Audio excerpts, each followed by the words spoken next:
Hey everyone, apologize for the hiatus. I'm Dr. Sabrina Soul. This is my husband Zach Soul. We haven't made a video in a while. We were just on vacation visiting my family, but we are back now. And we had a really interesting encounter with one of my dad's friends, actually, who's quite sick, had some health stuff going on. And not surprisingly, we had a conversation about the carnivore diet.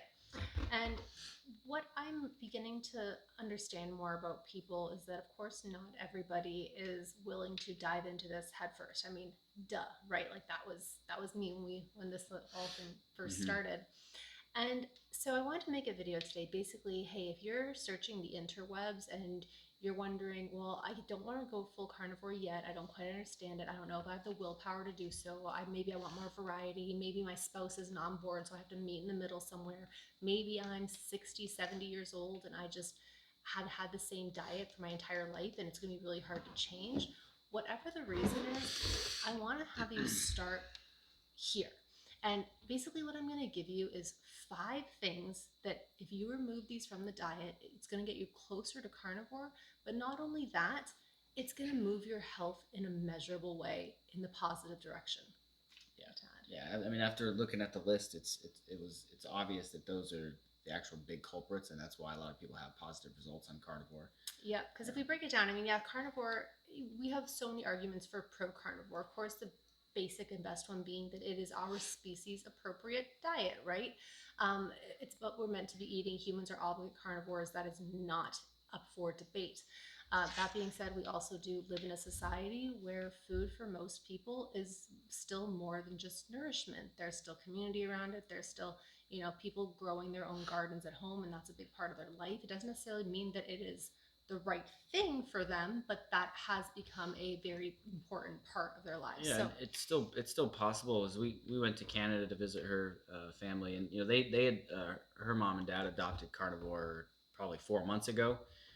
In previous times, whenever we go to Canada, it's like a shit show for food. It's pasta, and it's like her family's her dad's from Italy, so it's wine and Italian sausages and pasta and appetizer, dessert and salads and like all this stuff. So when we got there, it was kind of a different thing for us too because we were like so used to having those foods, and they've adopted this, and it's cool to see, right? Her mm-hmm. dad's lost a ton of weight. Her mom's lost a ton. Her mom's like the same size she was in like middle school. Yeah, It's like it's like in a 100 good way. in a good way, yeah.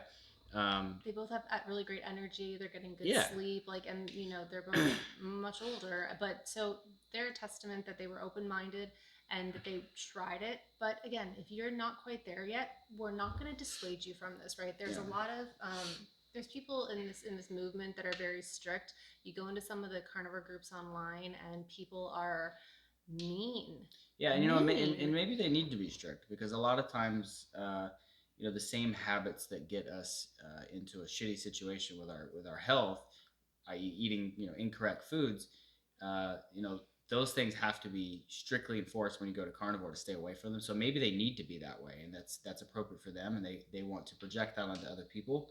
So I see that a lot. A lot of people that like me, I had a pretty terrible lifestyle before carnivore when it came to food and drinking and stuff. So I have to be that strict when it comes to things because that's how I am able to accomplish things. But I had to learn that I can't project that onto other people. I could suggest that, but showing them what I do is what really works, right? Like her family was the same way. They saw what we were doing. We didn't tell them. They didn't even tell them to do it. We just invited them into our group. They asked some questions here and there, but we didn't even know that they were fully eating carnivore. And we Yeah, get there, and the first meal at night is just a plate of steaks and sausage, and I don't know, it was it delicious. was, There's some it really was great and some cheese. I ribs had the and some cheese. best Yeah, goat cheese I've ever had in my life. Like, I'm still thinking about that goat cheese. yeah. Yeah, it was But super the good. the point is that everybody's different, and if you need to be that strict, and I think that Great. yeah, All the I power think you to should do you. that. Because the whole goal with this, it's not to have some sort of like, it's just to be your healthiest best self. It's Yeah. just so that you can ultimately do more things with your life because you're going to be living longer, you're going to be living healthier. You're gonna have less to worry about, less to expend your brain power on. That's what we're trying to help you accomplish Hmm. here. So I guess without further ado, we will dive into the 5 things that I firmly believe that if you eliminate these from your diet, you will get similar benefits to going strict carnivore. Okay. Ultimately, I would like to see you get there, but hey, we all start somewhere. So first one being vegetable and seed oils. So this is going to be canola oil, just regular vegetable oil, soybean oil, peanut oil. What other ones? What other examples? Grapeseed oil, flax Yeah, honestly, oil, any rice oil, bran oil, even palm olive oil. oil, even olive oil and avocado oil to a Yeah. degree. Uh, these fats, Really, without really, it should stay away from oil. So if it's yeah, liquid at room temperature, you shouldn't consume it yeah, because the reason plants use that type of fat is because at any given temperature, the plant can move the oil up and down the tree. So it could be 100 degrees outside or it could be -3. And if it was -3 and they use saturated fat, well, that it now can't move that oil to move nutrients up and yeah. down the plant. So it's made for a plant kingdom, not made for human or not made for animals. So Yeah, so we've all heard the saying, you are what you eat. I would yeah. like to modify that to actually say you should eat what you are. Your fat is saturated fat, so it would make sense, right? Your fat's solid at room temperature. Like, it might look a little flabby, but it's certainly Solid. solid at room temperature. And you should only be consuming the type of fat that you're made out of because that's obviously what your body prefers. There is a ton of propaganda, and I'm calling it straight up propaganda out there about how these vegetable oils are quote unquote heart healthy. And I've literally seen this in literature from heart We hospitals or saw it this specialized weekend. heart We clinics. saw Yeah, it yeah, last it weekend. was in a person's medical records, and it was went to this heart hospital, and in there it's telling them to straight up eat canola oil. I'm like, well, yeah, that's to make it worse so that you continue to be a patient of theirs. Yeah. It's really quite obvious. Nobody's at the seed oils are in everything. I mean, it's if you go This to is any why. restaurant, let me finish. Yes. It's cooked. The pan has got oil in it before they cook your food. It's in the bread. It's in. We looked like we found it in at Costco in organic artichoke. Some olive oil, some olives. Like it just There was they even pickle. marinated goat cheese Yeah, they marinated goat in cheese and canola canola oil. oil, and it's like, man, they put it in everything, and it's an intentional thing. They're putting it in things that don't need oil. It's a It's a preservative. preservative. So what do Yeah, you think it's doing to your cells? yeah, It's stopping them. You're. This is a whole subject we don't have to dive into, but we could spend all day on the negatives of these oils. And the reason why I listed this one first is because if this was the only one you did out of this list, hmm and you remove those from your diet entirely, by default, you're going to be removing so many other shitty foods that are actually encompass some of the rest of this list.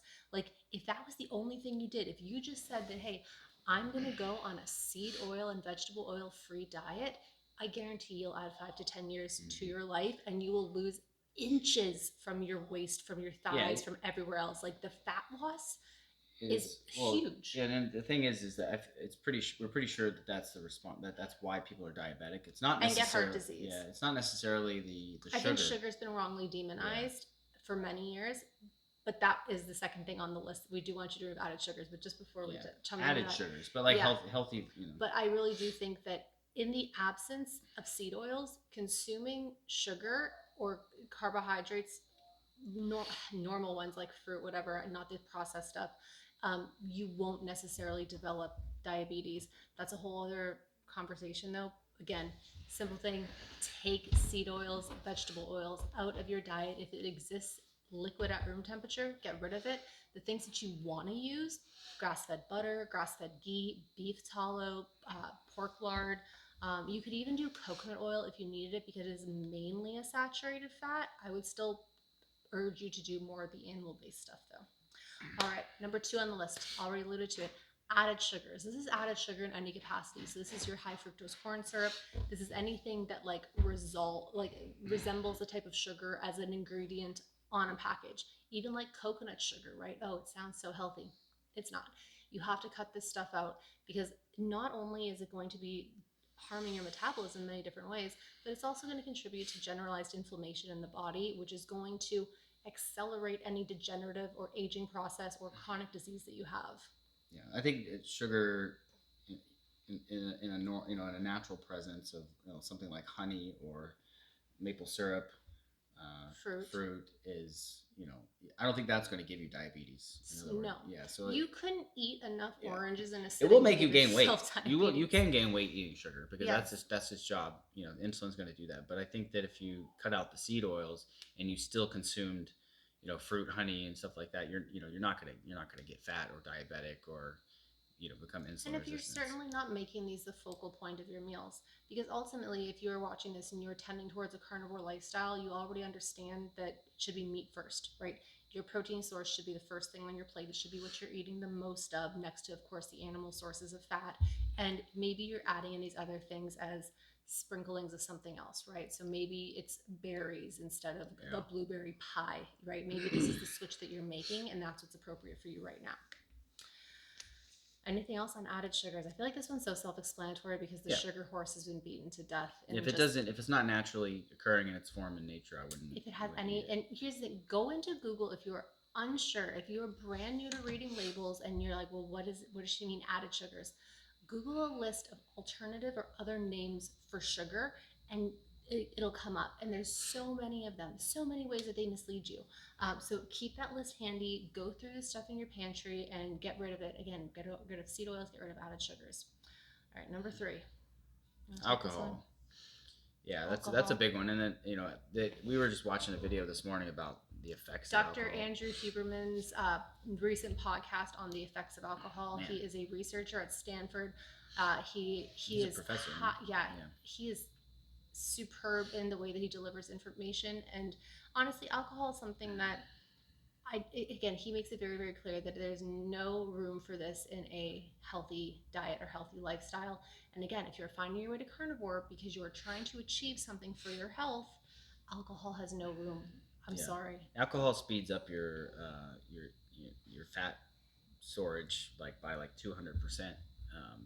It does provide energy. It's a very crappy form of energy, but it's not efficient, and it's the byproducts of alcohol are worse than alcohol, right? It's the aldehyde it's the pathways. Poison that gets metabolized as your body breaks it down. Yeah, but it basically takes a poison and turns it into a more poisonous substance in your body, and then your body tries to use that as fuel to get rid of it. So it's basically a conversion to say, hey, we're being poisoned. Let's see if we can turn this into something positive, but it's really not. And it reduces the blood flow to your brain by a lot. Yeah, and the other parts is what it does and how it turns off your brain.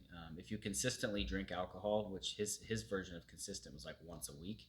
So even if you're just drinking once or twice a week, you could affect your brain permanently to where you don't have the ability to make proper choices, and depression, making poor choices when it comes to family and job and all that kind of stuff. I mean, no wonder people are suffering and in terrible relationships that drink alcohol, because it's going to affect your ability to communicate with other people. Yeah, we'll drop that link in the comments in the description below so you guys can find the link to this and watch it yourself. It's about 2 hours long, but it is highly worth it. If you're like, oh, alcohol doesn't bother me, like if that's you, go watch. Yeah, go watch that. You might change your mind for sure. Yes, and understand that. So the other conversation with alcohol, and I wouldn't be me if I didn't dive into the mindset issue, because we just know that I'm secretly a mindset coach. It's fine. But think about this. Why do we like alcohol? We generally like it because of the effects that it produces in us after that first drink feeling where we're happier, maybe we're more social, maybe we're a little bit more relaxed. The question then becomes, what is stopping you from achieving that as your normal state? What's stopping you from becoming the person that will easily talk to other people at parties, or the person that has the ability to manage their stress, right? Really sit down with yourself and get into that, because that's actually going to open up a whole new road for your own life. Yeah, and it does. It does explain how it affects your inhibition, like your ability to, and that may feel like a positive thing when you're in a social situation, but if it affects your inhibitions permanently, you could also make really terrible decisions and not know why you're making them, because you're not able to think about the future and plan. So its ability to affect your brain is pretty significant. Yes. So go watch that. Remove it from your diet. We'll move on to number four. Number four kind of loop two things together because they're kind of closely related. They are But the same thing. they're basically the same thing. So it's grains and seeds. So you can use seeds to, of course, grow certain grains. But ultimately, these are some of the most toxic plant products out there. They're the seeds. Seeds are the plant's babies, so they're the most protected and they're the most toxic. They have a lot of heavy metals, um, anti-nutrients, things that are designed to mess up your gut, and that includes rice. If you're eating brown rice and you think that's more healthier than rice, worse. it's 10 times worse. So I would pick white rice over brown there's rice. a reason they were taking the hulls off of white rice for the last, I don't know, 5,000 years. It wasn't because it was they didn't know what was healthy. They took it off because it's worse for your stomach because you're leaving a lot of those anti-nutrients with the hull. Arsenic and phytic acid. Yeah, and that was really bad. So don't eat the brown rice if you're going to eat rice for sure. But again, with the grains, this is including all of your wheat, all of your any flours that you use, of course, chia seeds and hemp seeds. And I'll even extrapolate this to like your alternative flours too, especially things made from like almond flour or oat flour. Again, these are all going to be kind of classified as these similar things. There's another thing that keeps happening that I see a lot of people that they think that they're going healthy by being gluten free, and they'll go and they'll say, oh look, it's a store and they're selling this gluten-free whatever, and they think that they're going to eat the gluten-free whatever and that it's just going to be healthy. God, no, because most gluten-free products are usually a cocktail of some sort of seed oil, some sort of alternative grain and or seed and or nut, almond flour, and then of course usually added sugars. Yeah, so gluten-free is a trap because you're taking a toxic substance like gluten and you're replacing it with 5 other toxic substances. Right, like you would honestly be better off eating like just a plain homemade loaf of bread that has just like flour, salt, and water than you would be going and buying a loaf of gluten-free bread. Like honestly. With that being said, I will make a comment, and this isn't going to apply to everybody, but an argument can be made for a certain higher level of safety with fermented things, aka sourdough bread, right? So there's this idea that the fermentation process kills off a lot of the anti-nutrients that are present, and for some people this can be easily tolerated as part of their diet.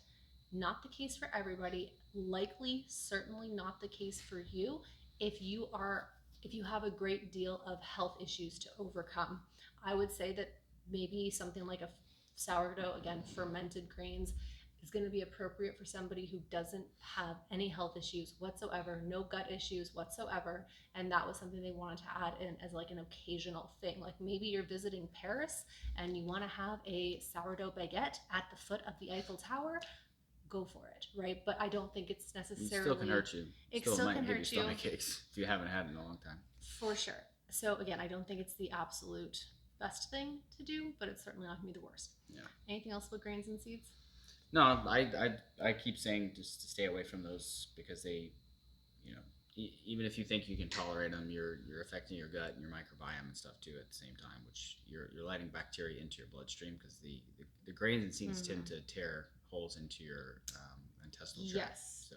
Yeah, especially grains that contain gluten, because gluten will actually make your intestinal lining release this substance called zonulin, and zonulin will actually poke holes in your intestinal lining, leading to something called intestinal permeability, leaky gut. So a simple way to break it down, what ends up happening is that the grains and seeds turn into sugar, and sugar will feed the bad bacteria that are pro-inflammatory, that release inflammatory, cause cytokines in the body. And they also tear a hole in the gut. So you're feeding those bad bacteria, and then you're also allowing those bad bacteria to feed into your bloodstream. So you're getting a triple threat. You're affecting the microbiome, you're feeding the bad bacteria, and you're letting them free at the same time. So it's kind of a bad thing. So we'll move on from grains. One more on the list, and this one's raw vegetables. Or just vegetables in general. Well, I'm going to say raw vegetables because there's going to be some people coming into the carnivore world and they are convinced they cannot live without their broccoli. And I just joke that people should always break up with broccoli. But I really do think that, again, I think that vegetables are like this, like Stockholm syndrome. Like you were brainwashed into loving these captors. And all these years later, you're like, yes, of course, I love my vegetables. Like you don't. Yeah. You truly don't. I promise you, you I truly love the. I don't. still love the look people get, and they're like, "Oh, you don't eat vegetables," and I'm like, "Yeah." No, oh my god, so get this. So we went out for dinner when we Oh were in yeah. Canada, and if our server's watching this, hi, she's in our group now. But so she was at the end of our meal, she came up to us and she was like, I have to ask, like, what kind, like, what do you guys eat? Because she just made, she observed how we looked, how our skin is, how we are, and so she was so curious, like, what do you actually eat? And like, I ordered the ribeye, he ordered the rack of lamb, and we didn't eat any of the sides. And when she was initially taking our order, she asked us if we wanted like a mixed salad or a Caesar salad with our order, and both of us were like, no vegetables. And she was great. She's like, oh, I'm not gonna make you eat your vegetables. um, but I guess to somebody, so again, she was prompted to ask us about our diet because what she's been told in her life about what it takes to be healthy, which is eat all your vegetables, do all these things, was the exact opposite of what we were doing at the restaurant that night, which was just eating meat.